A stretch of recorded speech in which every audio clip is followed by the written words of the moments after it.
अस्सलाम वालेकुम। आपको पता है कि सूरह बकरा पढ़ रहे हैं, दूसरा सिपारा है और आज हम पढ़ेंगे 159 से 162 आयत।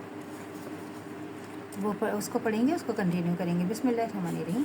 जो लोग हमारी नाज़िल की हुई रोशन तालीमात हिदायत को छुपाते हैं और हालांकि हम इन्हें सब इंसानों की रहनुमाई के लिए अपनी किताबें बयान कर चुके हैं, यकीन जानो कि अल्लाह इन पर अपनी लानत करता है और तमाम लानत करने वाली भी उन पर लानत भेजते हैं। अलबत्ता जो रविश से बाज आ जाएं, अपने तर्ज अमल की इस्लाह कर लें और जो कुछ छुपाते थे उसे बयान करने लगें तो उनको मैं माफ़ कर दूंगा और मैं बड़ा दरगुजर करने वाला और रहम करने वाला हूँ। और जिन लोगों ने कुफ्र का रवैया अख्तियार किया, कुफ्र की हालत ही में जान दी, इस पर अल्लाह और फरिश्तों और तमाम इंसानों की लानत है और इसी लानत ज़दगी की हालत में वो हमेशा रहेंगे। ना इनकी सज़ा में तख़फ़ीफ़ होगी और ना इन्हें फिर कोई दूसरी मोहलत दी जाएगी। देखिए, इसमें अल्लाह ताला जो है, इन आयत में अल्लाह ताला हमसे मुखातिब है। अल्लाह ताला क्या कह रहे हैं कि अल्लाह ताला ने जो तालीम दी है ना, इसको हमने फैलाना है, इसकी हमने तबलीग करनी है, इसको हमने फैलाना है। जो अल्लाह ने बता दिया इसको ये जो इल्म है लामहदूद तरीक़े तक इसको हम अपने हद तक नहीं रख सकते कि आपने छुपा लिया, क्योंकि अल्लाह ताला का इल्म जब जितना आप छुपाएंगे उसमें बरकत होगी। और अल्लाह ताला ने कहा है कि अगर हम इसको इल्म आप छुपा के अपने अंदर हम छुपा के रखेंगे कि हमें किसी और को बताने की ज़रूरत नहीं है या किसी और को फ़ायदा ना हो जाए, तो वो उसका बहुत गुनाह है। उस पर अल्लाह ताला क्या कह रहे हैं, फ़रिश्ते तक उस पर लानत भेजते हैं कि जो इस तरह की हरकतें करते हैं। अब फिर दूसरा क्या है कि ये जो है उलमा यहूद का जो था सबसे बड़ा कसूर क्या था कि उन्होंने किताब अल्लाह के इल्म के इरशाद करने के बजाय इसको रब्बियों मजहबी पेशावरों के एक महदूद तबक़े में मुक़य्यद कर रखा था। वो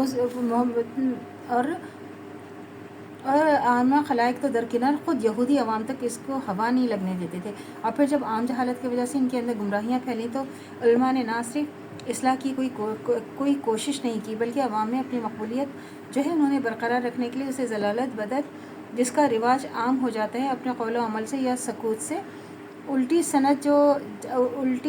सनद जवाज़ अता करने लगे। इससे बचने की ताकीद मुसलमानों को की जा रही है कि दुनिया हिदायत का काम जिस उम्मत के सुपुर्द किया जाए उसका फ़र्ज़ है कि इस हिदायत को ज़्यादा से ज़्यादा फैलाए और बख़ील के माल की तरह इसे छुपा रखे। कुफ्र के असल मायने छुपाने के, इसी से इनकार का मफ़हूम पैदा हुआ। यह अल्फाज ईमान के मुकाबले में बोला जाने लगा और ईमान के मायने हैं मानना, कबूल करना, तस्लीम करना। इसके बरक्स कुफ्र के मायने हैं ना मानना, रद्द कर देना, इनकार कर देना। और कुरान की रूह से जो है कुफ्र के रवैये की मुख्तलिफ़ सूरतें हैं।